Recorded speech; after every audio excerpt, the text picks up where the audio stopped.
ምስክር ነኝ እኔ ኢየሱስ ያድናል ከኃጢአት እስራት ከደዌ የሚፈታ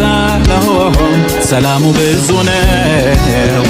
እረፍትን ይሰጣል ተስፋ ለቆረጡ ተስፋቸውን ያድሳል ኃያላን ነን ያሉ በእርሱ ላይ ቢነሱ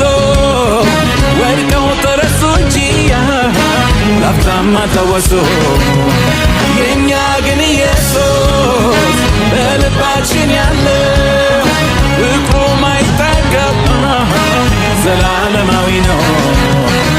ሞኝነት ሆኖ አይደለም ፍቅሩን ቀምሼ ነው ና ሲለኝ የተከተልኩት ነፍሴ ተማርካ ነው ጠቢባን ያላየሁት እውቀት ለኔ